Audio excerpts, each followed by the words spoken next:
Hello, everyone. Lovely to see you all this afternoon.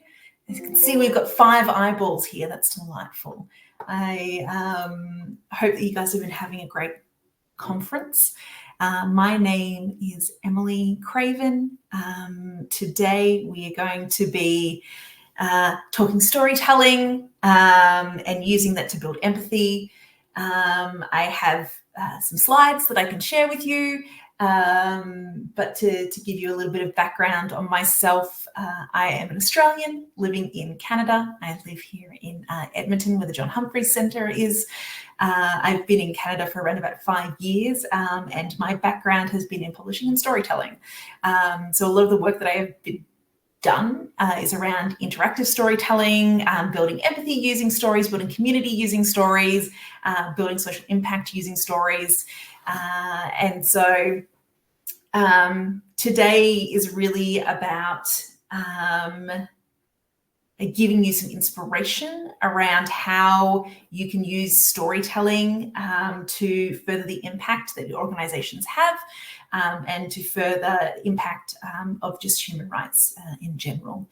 And so today we'll be going through a couple of case studies, but then we'll also be doing a little bit of brainstorming in the session and see if we can't get people chatting to each other.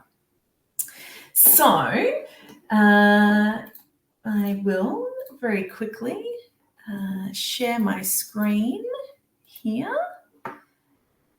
Okay, sharing screen. We're going to share our entire screen right here.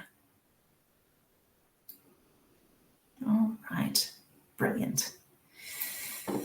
Okay, so as I said, today is really a focus around stories and storytelling, and in particular, how you can leverage things like history and story and activism via what I term digital placemaking, or using kind of real world locations and digital technology to really build an impact around storytelling.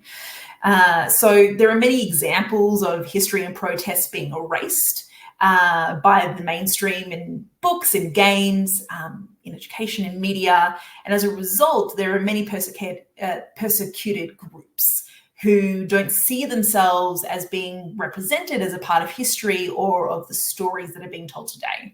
So each community and culture is tied to specific locations and stories that make it unique. And so when storytelling is combined with things like location, there's a way to share these stories with broader audiences that can be incredibly powerful and have really long-lasting impacts. But when the message and the stories need to live on, the thing that we really want to tackle today is how do we do that without adding an additional burden to the communities that are seeking justice, right? So how can we make sure that the protests outside City Hall are not buried by next week's news cycle, or the histories of diverse groups are not then ignored? So today in this workshop, we are essentially going to walk through case studies of how Edmonton's Queer History Project, how the Mustard Seed Social Issues Walks, and how the Yeg Dignity Project done by the John Humphreys Centre put people in the shoes and the stories of those they help via digital experiences overlaid over physical public space. And so we'll examine how you can leverage digital storytelling and technology to tell stories of the underrepresented groups that you represent in an engaging and interactive way. So how can we leverage, that arts, the culture, gamification to create experiences that move people emotionally as well as physically? So that's what we're going to dive into a little bit today. So first, I kind of wanted to give you a little bit of context. So several years ago, I decided to make storytelling my career. And so that was when I first realized that if you didn't live in the right place, if you weren't of the right gender, or as I'd seen with many of my friends, the right race, then it was incredibly difficult to make a career, let alone get your voice heard. So you had to move to bigger cities to make it, and that drain of voices and of talent really left the city where I lived a fairly dull place, devoid of really interesting things to do or to visit for.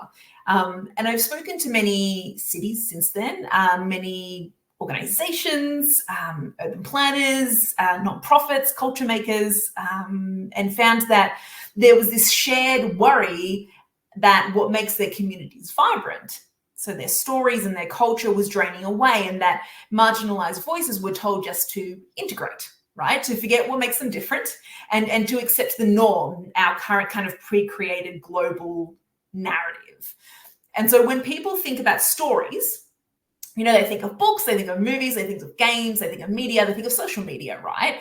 And the interesting thing about these types of stories is that many people don't see themselves represented in them because their reality doesn't fit the current global narrative, right? So this narrative is one that's fed mainly to us by gatekeepered mass media, right? So publishers, studios, about who we are, about who the amorphous they are, the rest of society who isn't us. And so the people who gatekeeper these traditional storytelling avenues, they're often not aware of their biases, right?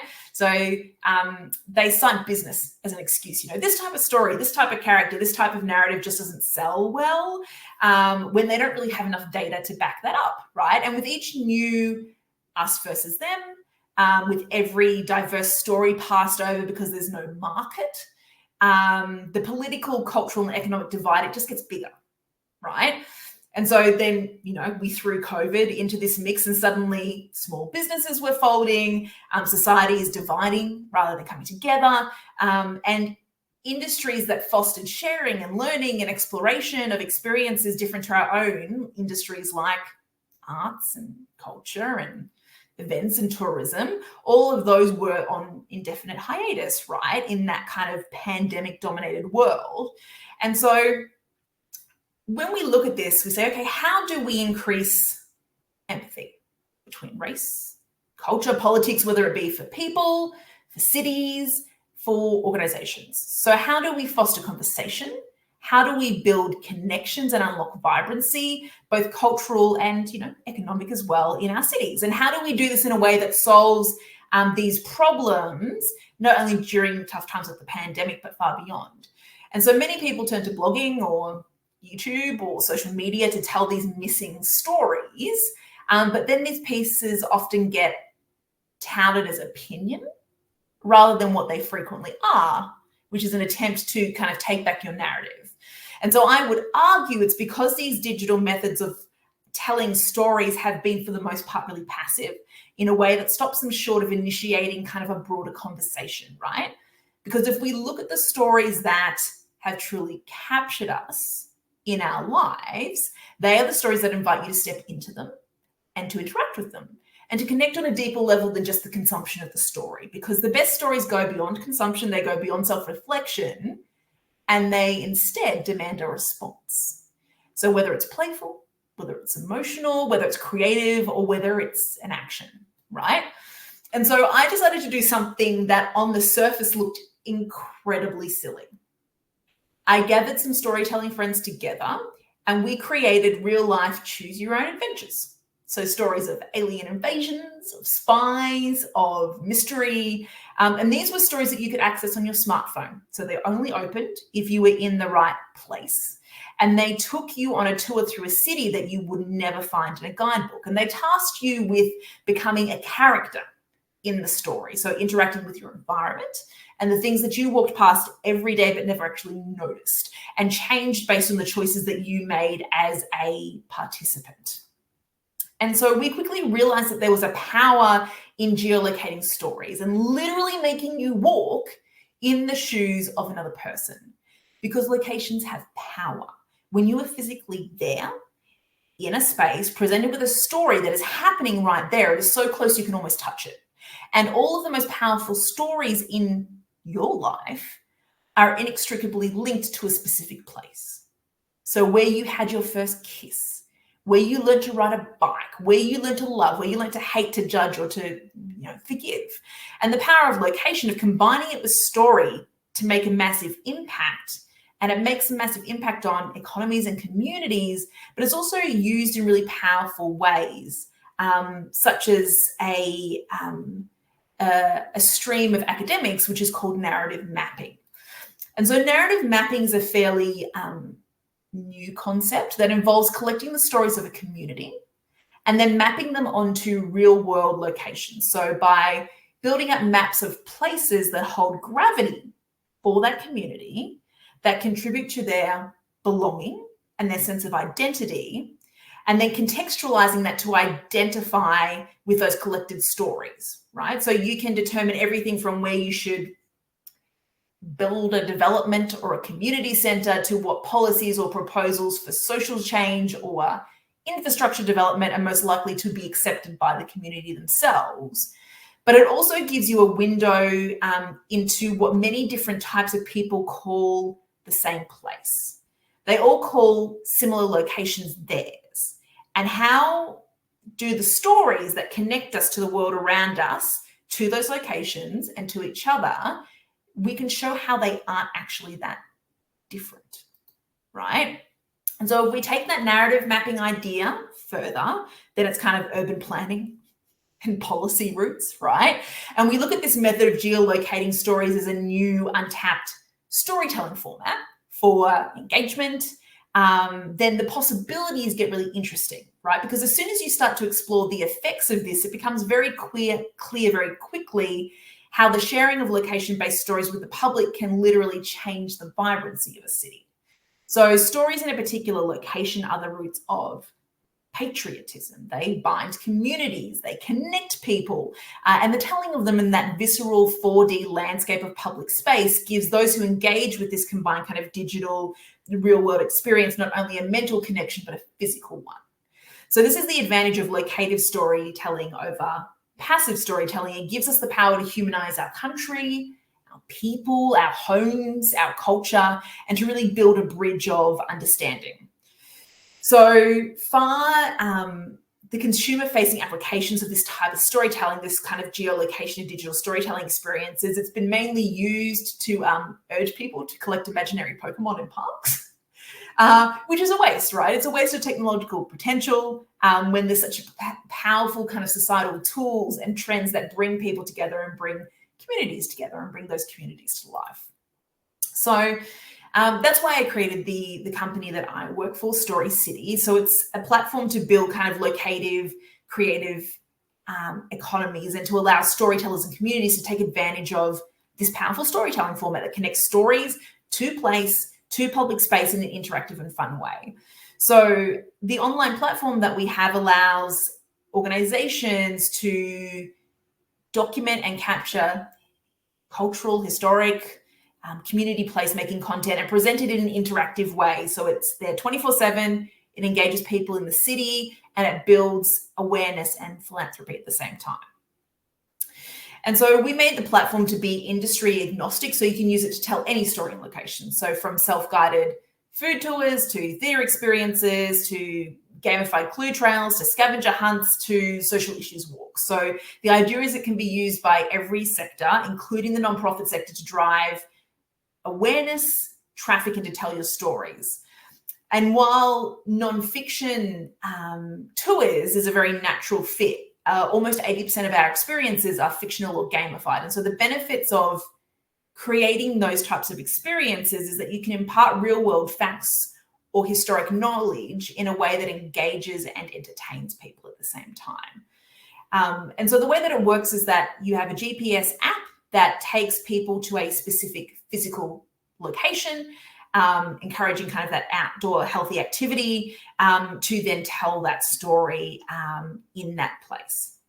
And so we've worked with organizations to make experiences free to the public. And while many placemaking initiatives can find it difficult to kind of calculate that return on investment, we wanted to make sure that essentially the analytics that were on the platform was then available to the organization so they could tell exactly what content was drawing traffic, what converted people to donate, or where the hotspots in a city were as a result of like a campaign. And so our mission is to kind of empower people across the world to build and create change by telling stories that you can literally step into.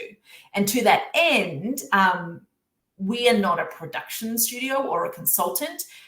We very specifically make sure that we provide upskilling and professional development to community and nonprofits to be able to create these digital storytelling experiences themselves in a way that doesn't require you to be technical at all and allows you to repurpose the content that you're already making. And so let's return to this slide here and to what the social impact of storytelling can be. Now, I probably don't have to tell many of you on this session that storytelling is a key way to motivate empathy, right? And empathy is the most motivating driver of change or of social impact.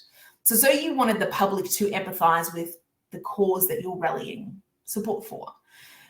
What we use this technology for at Story City and the training that we kind of provide to people in workshops like this is to get people to tell stories in a way that take the public from empathy to action by creating stories that invite people to literally step into them and to live them and to interact with them and to the people that you serve. So imagine being able to bridge cultural divides by weaving stories of communities who exist in zones of conflict to highlight what they have in common. Or imagine being able to have a locative digital record of the Black Lives Matter movement outside the White House or the Alberta legislature, which is always present and accessible. Or to have the story of the shoe protests, which were done by climate activists across the world during COVID in key locations in a city, right? So the idea is to champion the voices, concerns, and the stories of the youth who affected them on a global level in those protests. So we want our platform to kind of not only house adventures and games or like historic walking tours, but we also want them to tell stories of activism, right? Of the Stonewall riots, of the gender equality movements, of logging destroying native land, of the far-reaching impacts of COVID on a population that doesn't have the luxury of like sanitation, let alone social distancing, right? So we want to drive that digital innovation and accessibility of tools to tell stories of community and connection. And by humanizing those stories and taking back that media narrative around local issues and communities, we want to help foundations kind of take that first step to having a greater impact in furthering that conversation and to getting action around those sustainable development goals. So why even bother to make stories interactive? I have a social media channel. I'm telling good stories on that. You know, we send out our mail out to people with our stories in a newsletter. Like, why would I bother to make interactive stories? Like, how does that help me to raise awareness, to build impact, to increase donations? Like, how does that help us tell those stories? Now, the power of doing a digital overlay in the real world is that it allows for interaction with content and with space, right? So that automatically makes something more interactive. And so I wanted to kind of give you an idea of what the difference between interactivity and transmedia, because you're going to hear me talk about these terms a lot in this session. And so I want to make sure that we have them straight. So the term interactivity means that the reader, the user, the watcher must interact or perform some sort of action for the story to continue. So whether it's the reader's actions or choices that affect the direction of the story and how it ends, or whether it's something like just getting them to physically move through a space that you operate. And so interactivity promotes an active state of learning rather than a passive state of learning. And a lot of interactivity uses what we call transmedia. And so transmedia is just very simply just means storytelling using different forms of media. So video, audio, images, text, where each element makes distinctive contributions to the understanding of that user's knowledge of your story, right? And so the idea behind interactivity or transmedia is that you're essentially getting them to do an action as part of that storytelling.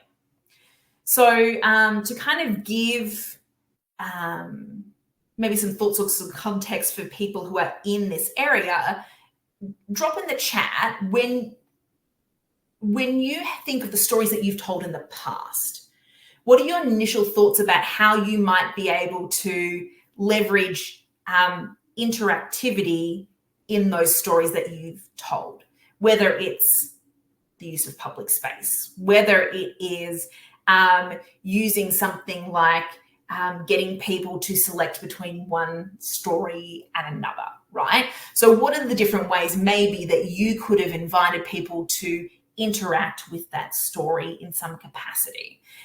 So just use the chat there to potentially drop down some ideas as you have them. So I wanted to kind of give people some case studies for real world nonprofits who have used Story City to essentially raise that awareness, to build that understanding, and to literally put people into the shoes of their stories. And so the first one that I really wanted to focus on today, particularly because the focus of today's LGBTQ related issues, is the Edmonton Queer History Project. So the Edmonton Queer History Project has existed for a really long time here in Edmonton. It's run out of the MacEwan University, headed by Christopher Wells.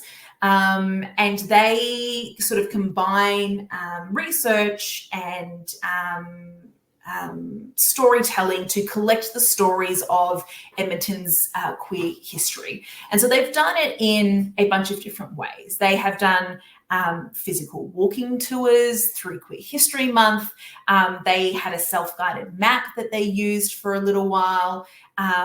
They have a wonderful interactive map online where people can actually submit their stories to be incorporated into the Queer History Archive.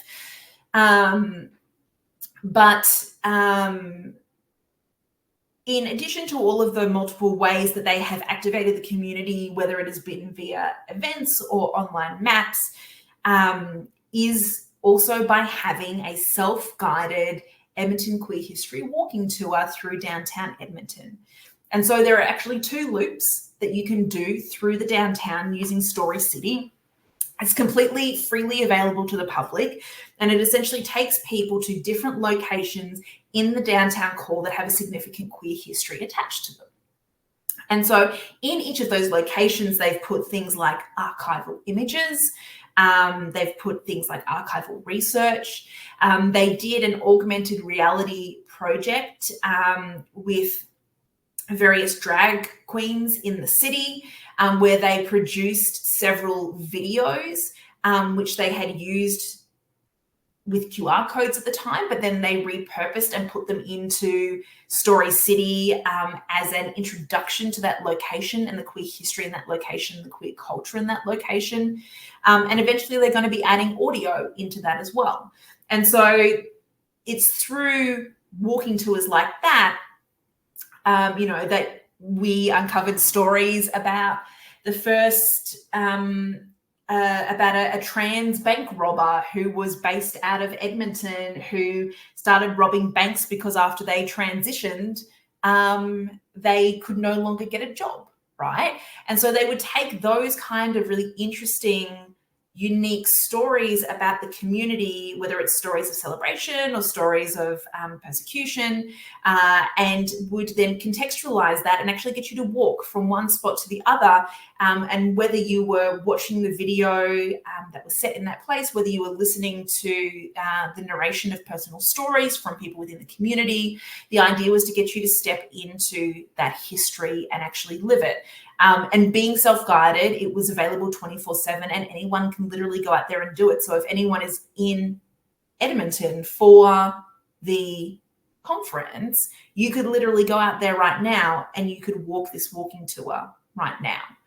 And the interesting thing about what they did was they used it to not only raise awareness, but then to request that people go to their website and list their own stories that they have from the community.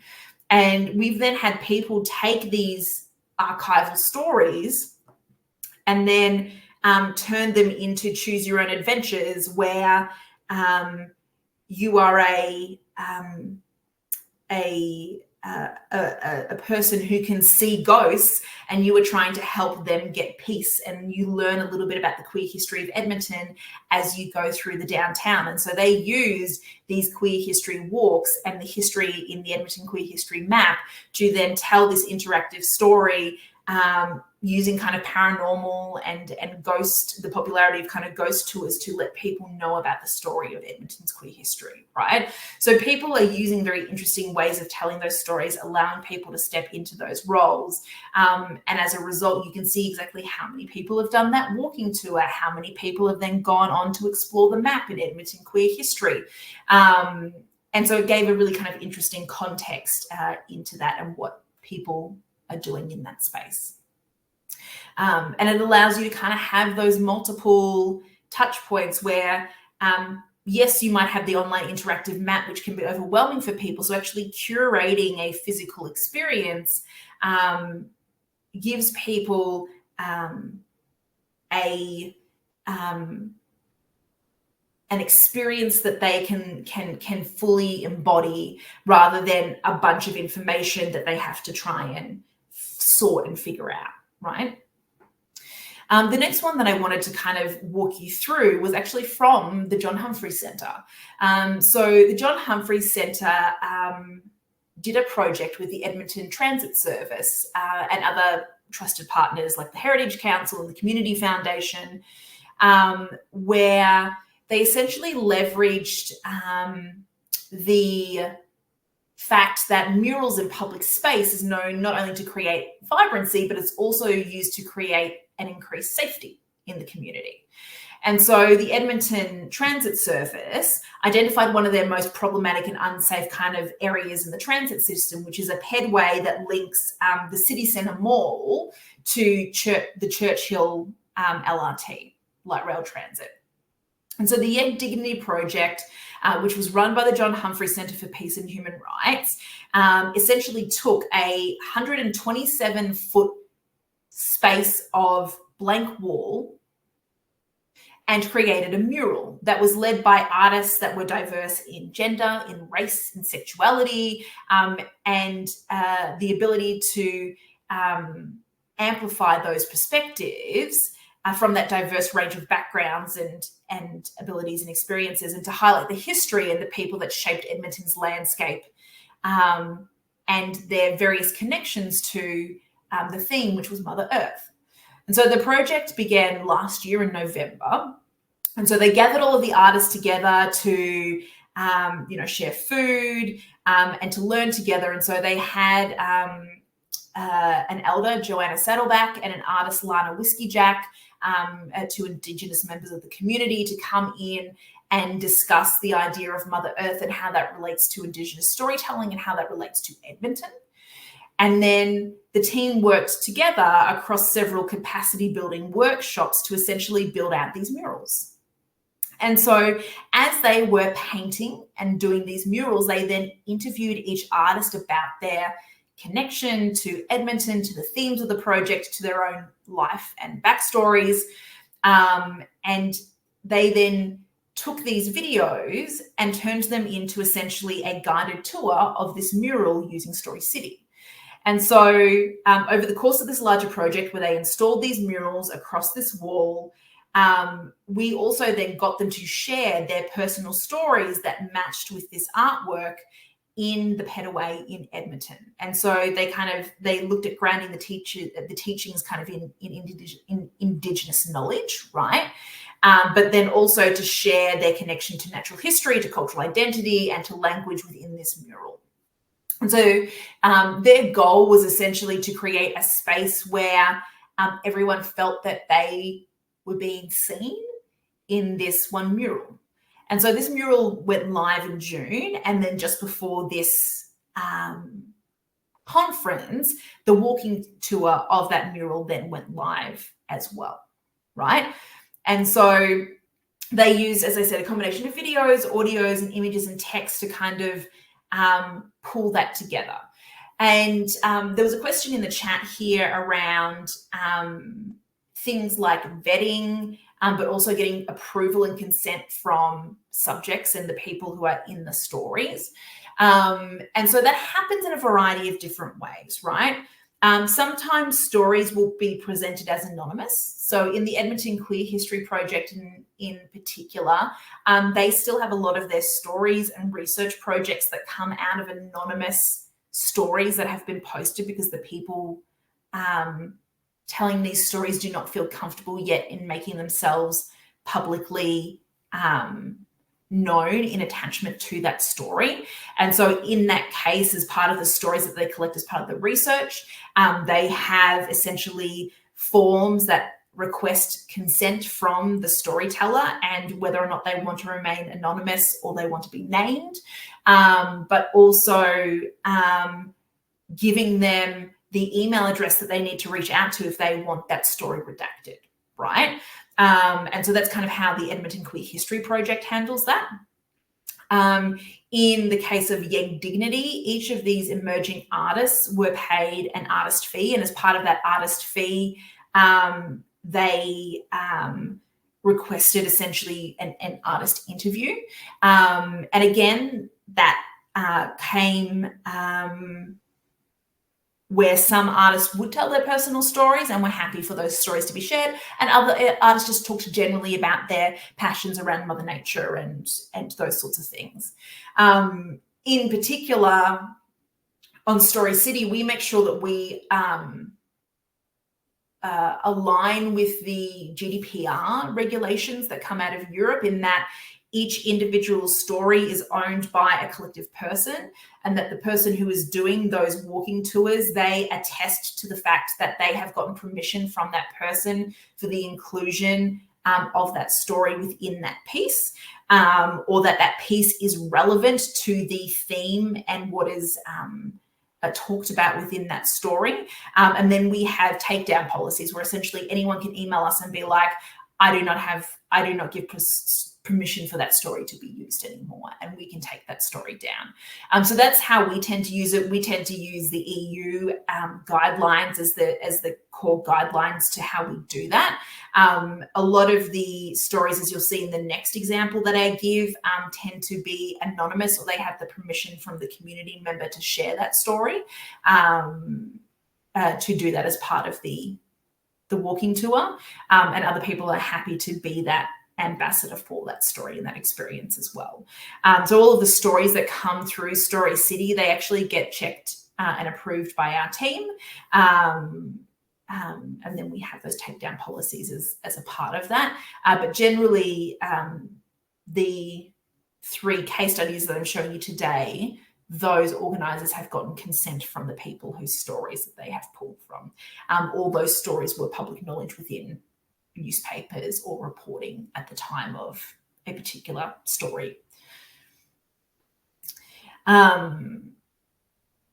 And so the final one that I wanted to talk about today was the mustard seed. So the mustard seed every year runs a fundraising campaign in February called the Coldest Night of the Year.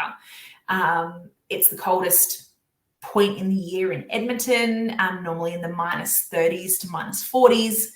And so they wanted to raise funds for the mustard seed and to promote the mustard seeds initiatives, not only during that February when they would normally run their walking tour, but also year round, so that it could be used for volunteers, it could be used for training, it could allow them to collect donations and see an increase of people taking part in their fundraisers in general. So for them, they collected donations from the story, where they allowed it to be freely available to the public, but said, if you can pay, we would appreciate a donation here.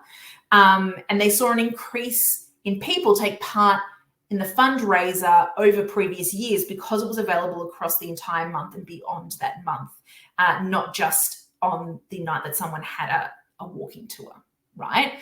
And so they did a combination of videos of what they do, but then also of different initiatives in the community that support the homeless population. And so they would talk about their community centre and what that did. They would talk about bathrooms that are on White Avenue, which are attended or looked after by an attendant who is someone from who has is from a disabled background, who struggles to who may struggle to get a job in a different setting. And so they provide kind of people entry-level jobs as part of attending of the washrooms.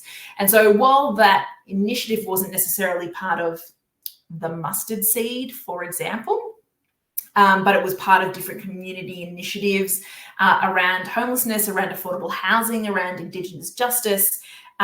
They would talk about these different initiatives in the different locations in that area. And so one of their most impactful stories was at a location where they were talking about a cafe that would regularly allow people to show their artwork, and they would regularly support kind of artists in the community. And so they talked in that particular location about youth homelessness, and they talked and interviewed a young emerging musician in Edmonton who is starting to build a very strong career for himself as an independent musician. And they interviewed him about his time in his youth when he was homeless. And then at the end of the interview, they then play you one of his songs, which he gave permission for them to use, as you walk through the streets where he used to live. Right. And so you get to hear this beautiful music of this emerging musician and his story, and you get to hear that music as you're walking through the streets where that young man used to live. And so it's using stories like that to really invoke the empathy and the understanding behind what their community has to face. And one of the main reasons that they wanted to release it during February was because they wanted you to move through the streets when it was super cold, and to stand in particular locations listening to those stories while you were shuffling your feet and getting an understanding for what it might be like to be homeless in places like Edmonton, which have fairly horrible climates for half the year. Right. And so they had, an interview with an elder who used to be homeless as part of a video, which is a juxtaposition of the beautiful river valley that you are standing next to where he used to live. And again, these are kind of interviews with people in their community who wanted to share their story, to help the understanding, to let people know that, they are people too, and they happen to be in a hard situation, and to be able to use those stories and to place you in the locations where they used to be during their homeless years, to gain an understanding of that and an empathy for that. So I have a question here around measures that prevent disinformation or misinformation that you kind of see in mass or social media. For that, I don't have an easy answer for you, right? Like the projects that we have done with the Mustard Seed and Edmonton Queer History Project and Dignity, for example, they are all organizations who work directly with their community. And so the stories that they are telling are the stories that their community have allowed them to share, right? And so they are essentially curating that understanding as part of their marketing and communications teams within those organizations to tell those stories. And us as a platform, we cannot fact check all of these, and we check to make sure that the story makes sense, and that that they have said that they have gathered people's consent. And then the best that we can do is to, as I said, have our takedown notice, where if someone comes across a story and they say, oh, they did not have permission to use that or whatever, that we can remove that from the story entirely, right? But in terms of like misinformation and disinformation, that's, I suppose, something that particularly on social media, I think that a lot of the misinformation, disinformation rabbit holes that people end up going down are as a result of algorithms and suggestion algorithms and those sorts of things that have then proliferated a bunch of that shared knowledge and media. And so I think that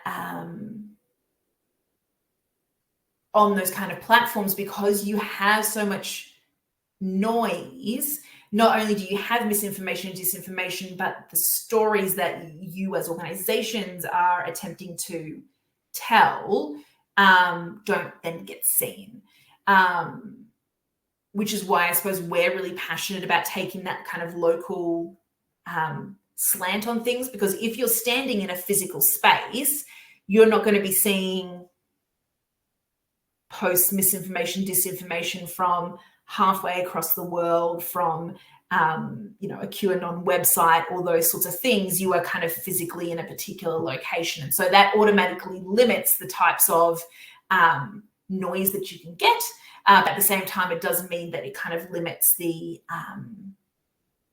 spreading of the message as well. And so one thing actually that one of the nonprofits that we worked with did, so there is an organization called Global Dignity, which is a global organization, but there's also Global Dignity Canada. And Canada is one of the only countries in the world that has a legislated National Kindness Week. So it's also in February.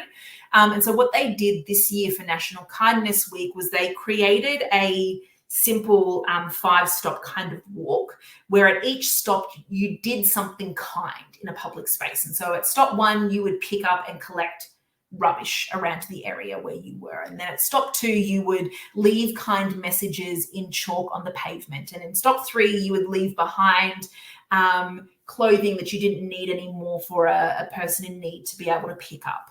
And so at each different position, they kind of got you to do an exercise or do a thing that would publicly leave behind kindness for people to stumble upon. And so they made it generic enough that they put it in major parks in each capital city in Canada. So the idea was that, stop 1 would be near the parking lot. Stop 2 would be near a big part of pavement that would allow you to put at a kind of a crossway that would allow you to allow those kindness messages to be seen. Another place would be in an area that would allow you to actually hang clothing, those kind of things.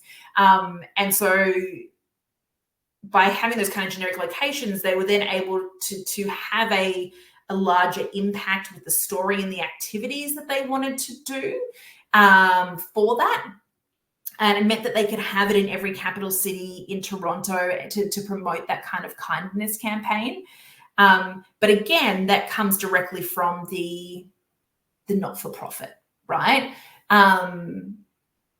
So I don't know whether that answers your question. I suppose there are no easy answers, but I think that the key, particularly to these kind of platforms, is that being a digital overlay is that you can hold those multitudes of stories at once, right? So the example here in the chat was that you have the colonialized history versus the Indigenous history versus Indigenous oral stories, right? Which are all slightly different, right? Because there's history components, but then in a lot of Indigenous cultures, in the Aboriginal culture in Australia, it's called the Dreamtime. But there's a mythology that is also overlaid over the history as well, right? And so with digital, you can overlay these multiple histories at once to give people a layered idea of the stories or the way something colonial is presented versus the way an Indigenous story is presented. So we had a group in Australia. So it was the RMIT University in Melbourne had partnered with the Daja Daja Wurrung tribe in Castlemaine in Victoria. And so they wanted to do a story in the park that they have on the edge of Castlemaine, which was around environmental stewardship. And rather than focusing on stories of colonial history, focusing on Indigenous narrative and how that Indigenous narrative can lead to environmental awareness and stewardship of that area. And so what they did was several of the locations that they set their stories at, they would tell the Indigenous Dreamtime stories of that location. They would then mix it with the science around Indigenous stewardship of environmental areas, so things like backburning and those kind of things, and bush tucker and that sort of thing. But then some of the locations that they had were markers to colonial discoverers, where they would overlay the understanding of the Indigenous stories and history over that marker, and be like, the marker that is here is a colonialized one, but these are the Indigenous stories that essentially make up this land, and the knowledge of this land and how we can move forward into the future with that as well, right? So I think that that's kind of the power of digital, because I think that that can run in conjunction with all of the movements around the world at the moment to take down monuments that are, whether they are racist or colonial or whatever that might be, and reimagining those, which is like tens of thousands, hundreds of thousands of dollars that the city just doesn't want to get into that political quagmire, that we as organizations and we as community members can start layering that history over the top to be able to tell those stories that there is maybe not the political willpower to do so at the moment. So essentially, as Paveen said, is like the alternate tours to show the history behind something, right? So there are different ways that you can use digital media that you are already collecting to tell these kind of stories, right? So I think that I mentioned in the Queer History Project, they already had a AR tour that they had done, that they built a bunch of videos for, right? And they repurposed those videos not only for their social media and for their walking tour, but then also for the self-guided walk that they ended up building. And so there are different ways that you can add interactivity into experiences, right? So there's obviously like the media that you use. So if you have videos that you are already making for social media, those can be repurposed. If you have history archives like the Edmonton Queer History Project did, that was text, you can take that and use that as part of walking tour text.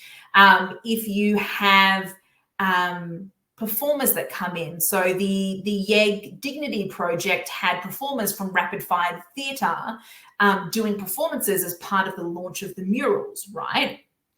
And so they, as part of that, recorded those performances and could then put those recordings into the walk or the walkthrough that they have of that mural, and the audio components that they have with that, to having musicians like the Mustard Seed did, where they had a young homeless musician who is now in a much better place and is making music and using his music to kind of ground you in that place, right? So one way that you can build interactivity is via kind of using those formats of video or audio or music to be able to kind of build that feeling of interactivity in that place.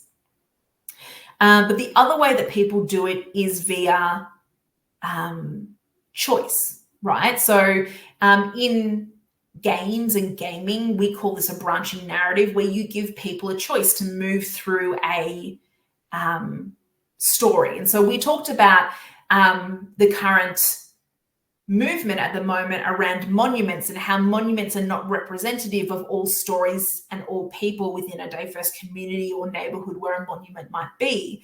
And so you can use things like choice to allow people to, down this pathway, hear more about the Indigenous storytelling, down that pathway, hear more about the colonial history, down this pathway, hear more about the immigrant history of this place, right?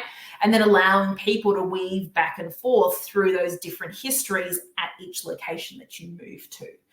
And so allowing people to step into the shoes of each individual community or group as you kind of weave that story over the top of that.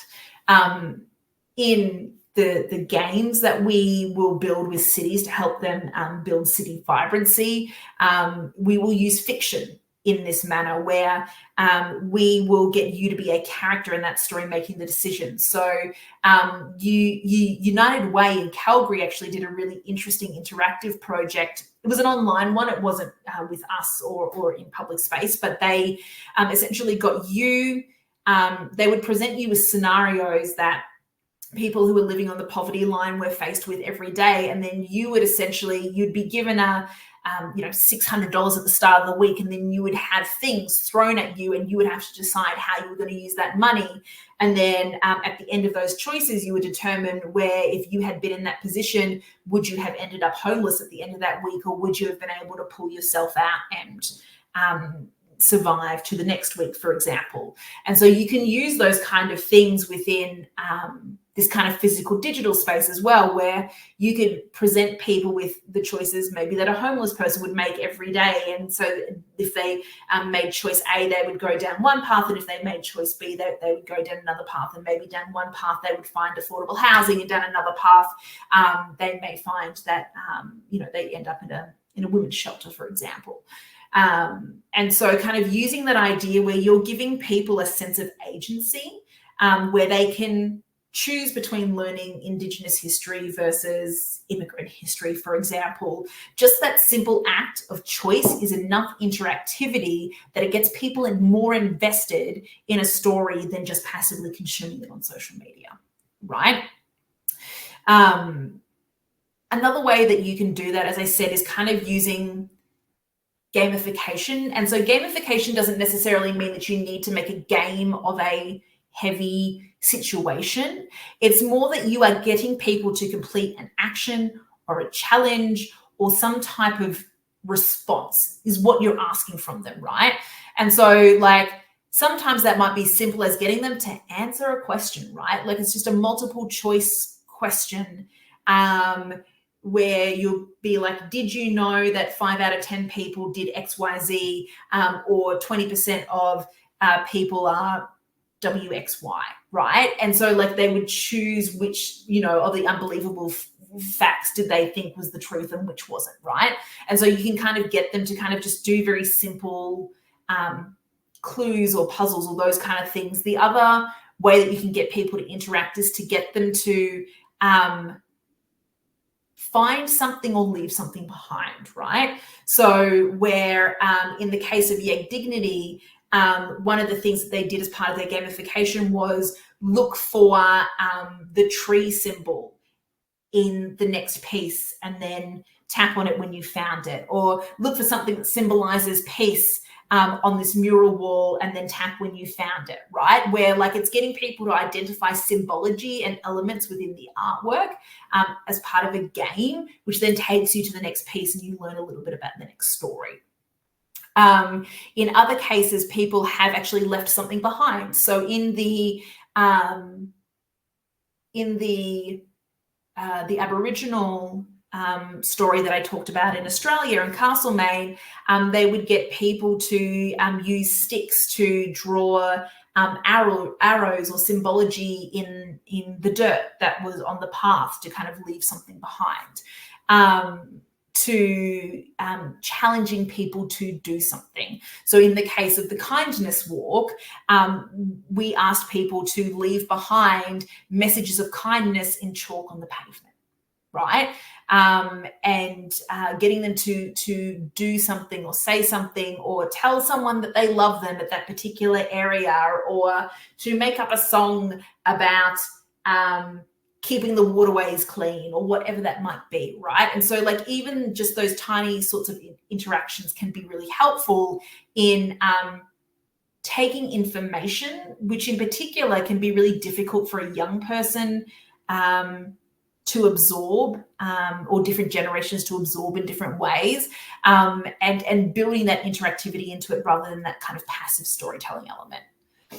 The other way that we talked about is that just by geolocating a story, so not even adding a quiz to it or getting them to leave something behind or do a challenge, just by simply locating a story in the space where it's meant to be, such as they did with the mustard seed, where they had you standing in this gorgeous river valley in minus temperatures, where you experience the story of the elder who used to sleep in the river valley, right? And then he talks about the history of the native people in the river valley. And so as you locate stories in location, it automatically adds interactivity because you're moving from one space to the next space to the next space. So it's getting you to physically have a physical movement as part of that. The thing to remember when you're choosing things like locations, if you're going to use those sort of digital overlays, is that setting things inside is difficult because GPS doesn't work inside a lot of the time, but also opening hours, right? So if you have a community center that's only open from 10 a.m. to 5 p.m., all those sorts of things, you want to make sure that you have a reason for someone to visit a place, even if it is closed. The other thing to consider, even if you're not doing a digital self-guided walking tour like the Edmonton Queer History did, but you were just doing a physical walking tour as part of Black History Month or Pride Month, for example, is how do you loop? How do you tell stories in such a way that they can loop around so that there's an easy way to get back to the start location where you are? And the other thing to kind of also remember when you're thinking about telling stories in location, whether it's a walking tour or an event or a self-guided overlay like Story City, is that it's not a random collection of points, right? You want to curate an experience. So the millennial generation, the Gen Z generation, value experiences over things. They value, in particular, social impact that they can make. And so curating something as an experience with distinct start and end points is something that is key when you were thinking about how do I tell stories and match them with locations. And then the other thing to consider is also like safety concerns, right? Because that was one thing that the mustard seed had to contend with, is that if you're talking about homelessness and you are trying to show people the initiatives of different homeless organizations in a downtown, how do you do it in such a way that people don't have safety concerns when they're walking through that? And so the way that the mustard seed would handle that is that they would say to you, hey, Edmonton is generally safe at night and during the day, but we recommend that if safety is of a concern to you, that you do this during the day, right?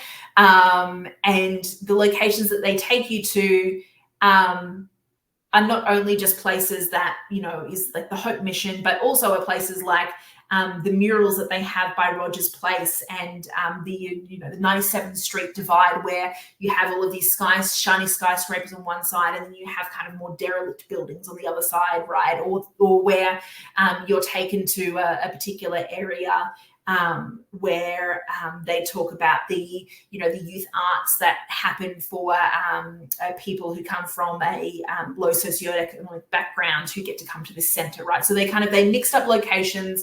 They gave people a disclaimer about the perceived versus the reality of safety within the downtown area, but then also gave them options that allowed them to feel more safe if they needed to.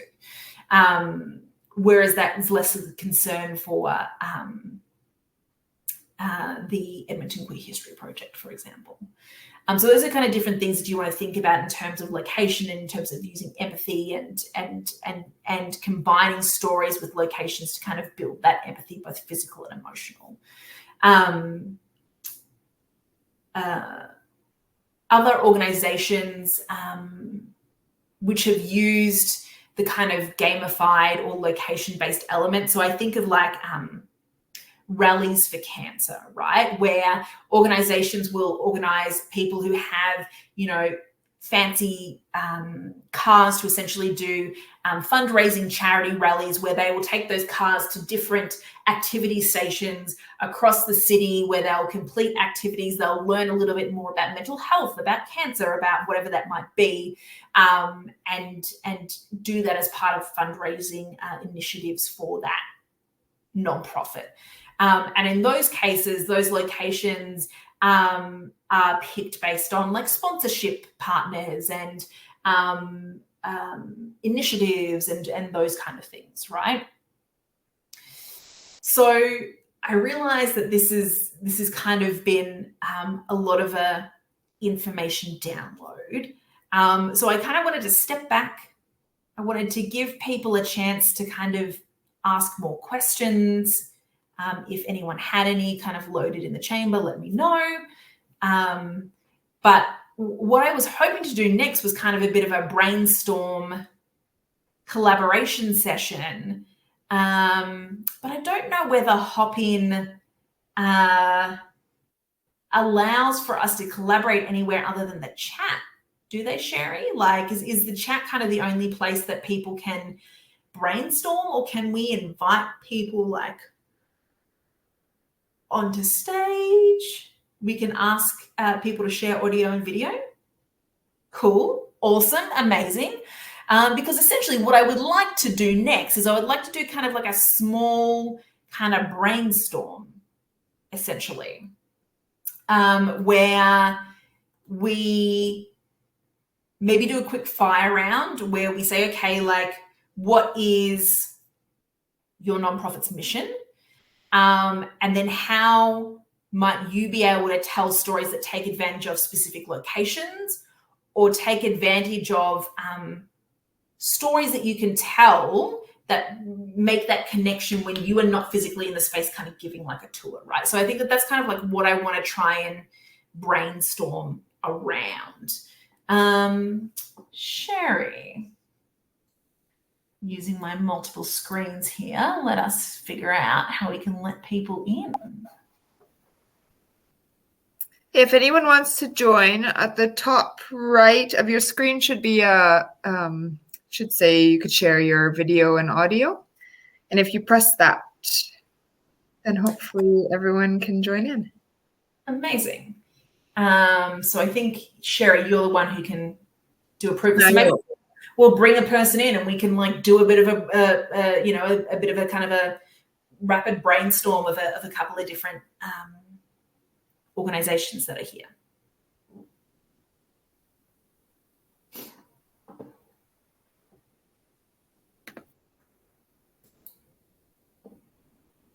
The other thing that I don't think I mentioned that we found it at least advantageous of working with organizations to do like digital storytelling over those public spaces and those locations was that it allowed for accessibility for that. So if you have had people who have mobility issues and so don't want to join walking tours because they're afraid that they'll hold people up, or people who, you know, might be deaf and need visual aids, or people who need audio aids rather than visual aids. And so digital can help you add accessibility for people to be able to access those content and those activities that you want to build. All right. Pavin, you may need to request again.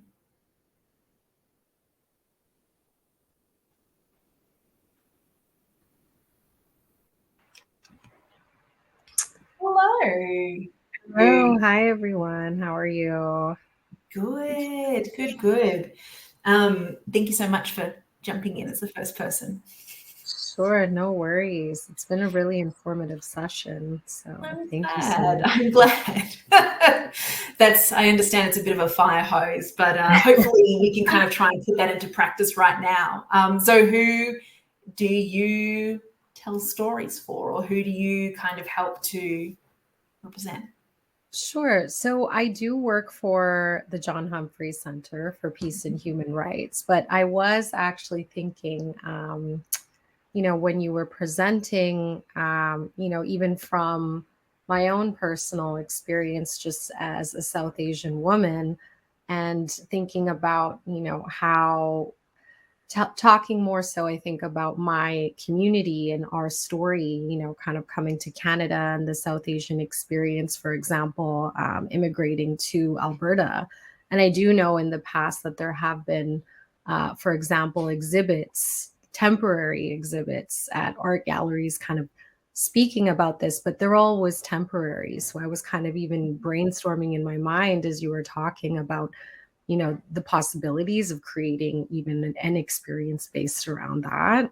So yes, yeah. So yeah, 100%. I think that I suppose is the benefit, and I think that it can always be coupled with the physical, right? I think that when you have things like installations and as you say, like temporary kind of exhibits, taking that physical piece, but then also having that digital piece. So like that's the point of here in Edmonton, for those of you on the call who may not be in Edmonton, the Edmonton Heritage Council has a initiative called Edmonton City of Edmonton as a Museum. I'm sorry, David, I may be butchering the title of that. Where they have their exhibits, both they will run physical ones, but then they'll also they have like digital exhibit archives. But then the thing that we're currently working with them at the moment is that they have actually located where those stories and those pieces of history come from in the city, and then making sure that that's then overlaid over the city itself, where the city becomes the museum for that story. And so thank you, Edmonton City as a Museum project. Thank you so much. I knew it was something of that nature. And so yeah, so that can be a really interesting thing to play with. Even with the stories that you're talking about, Paveen, like how would you like to see them be presented, right? Like, is this something where you just want to make sure that history is not necessarily forgotten because the temporary installation is removed? Or is this something where you also then want to make it more friendly to like parents with families, or like, like those kind of things, right? Where you're changing up how you present those narratives. Yes, I think, accessibility is definitely something that I would want to factor in and, ensure, for example, if I were to create kind of a digital experience around something like a walking tour, that it is something that is accessible to everyone, especially if, for example, locations are really sort of far apart, kind of trying to retell that story. But I think, yes, yeah, kind of making sure that history isn't forgotten, also kind of highlighting or showcasing stories perhaps of people that otherwise would not have had that spotlight or that platform, kind of that forgotten history, and kind of reshining that light back on them, and kind of bringing that, I think, into the public sort of awareness. I like that. Would you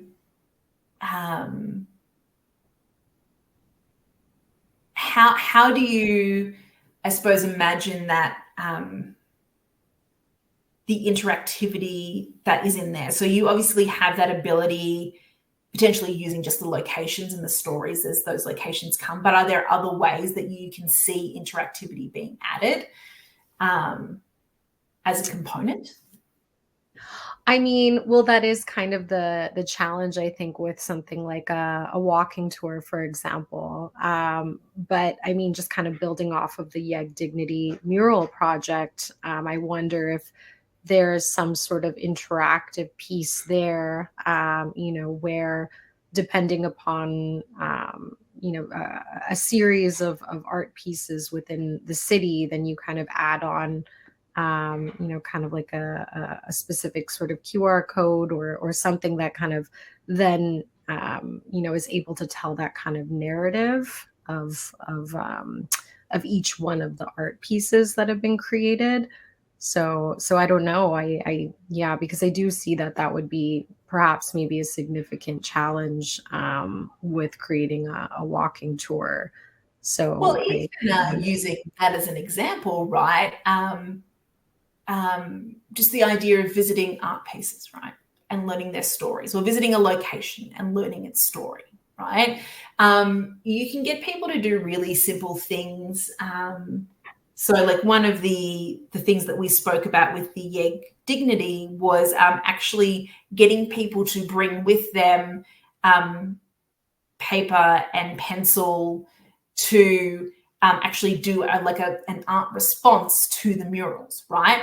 Where either they are encouraged to draw a response to that mural, or they're encouraged to like essentially take rubbings to comprise a mosaic almost, right? Where if you think about the fact that maybe you get people to visit 10 monuments, right? And at each monument, which is a colonial monument, you learn Indigenous history instead of the colonial history, and then you take a rubbing from a piece of texture or from, words on a plaque or whatever that might be, and on a piece of paper, and you get them to do that at every spot, and then they come up with a piece of artwork that they can then share, right? And so even just like something that's simple as that, it's like that interactive mechanism of getting people to create art in response to a story can be really simple and powerful, and give something that people can remember when they look at that piece as well. Chelsea, you asked, is there accessibility where like, so Story City is an app that will open things in specific locations. And so is there an accessibility for people who cannot get to a specific location? So say, for example, I'm going to take a really simple example where, I am in Vancouver rather than Edmonton, and like I want to access the Edmonton Queer History walking tour, for example, but I'm not in Edmonton.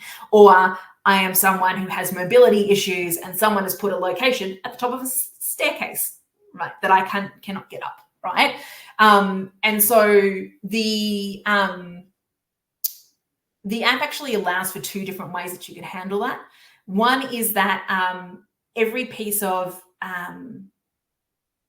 content does not have to force people to move to a new location. So for the Edmonton Queer History Project, on their map, they've actually broken out 2 loops. But those loops, on each of those loops, there's one location that adds like an extra 25 minutes onto the walk just from that single location. And so what they did was they gave people the option of walking all the way to that location if they wanted to, or they could view the content just by tapping a button rather than having to walk to that location.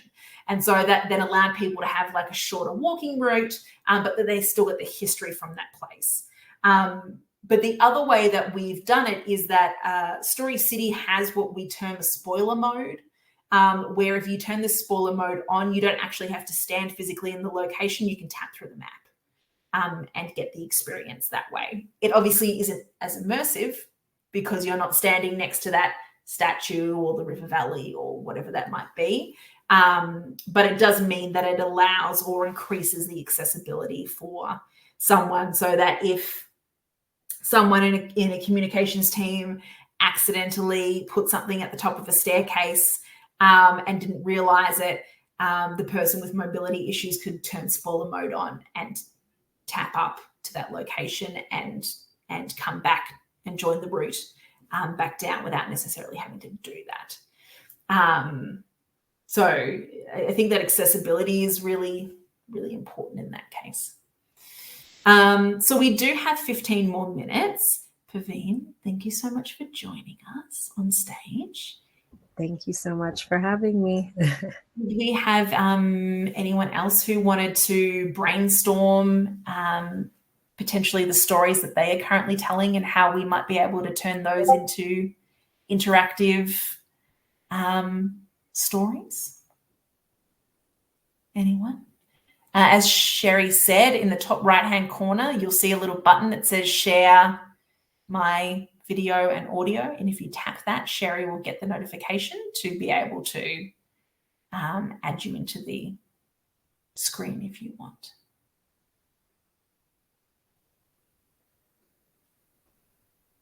Yes, no, maybe. Everybody's shy today. That's okay. That's fine. We recorded this session. You have all of this downloaded. If you want to, what I was trying to do is if you want a copy of this here presentation, I'm going to put my email up on the screen and I can send you the PDF of it. So feel more than free to flick me an email. I can send you the PDF of this so that you kind of have that as part of your records and your nebulous plans for all of the stories that you can tell in your community and all the voices that you could have heard. I highly, highly recommend that you check out the Edmonton Queer History Project. Sherry, if maybe I can get you to drop a link for the Edmonton Queer History Project in there, as well as the Mustard Seed. They do great work in homelessness in Edmonton. And of course, the Egg Dignity mural from the John Humphrey Centre. When and if you get to Edmonton, it is a beautiful mural that you simply must see. So I will stay around here to answer any questions that people may have over the next couple of minutes. But otherwise, I hope you all have a wonderful rest of your afternoon, a great holiday season. And I'm always here to answer any questions or brainstorm. It's my kind of want and hope that we use this kind of technology, as I said, not to collect Pokemon in a park, but to make sure that, you know, stories of protest and change and calls to action for those sustainable development goals actually start making it further into the mainstream. So thank you everyone for joining me today.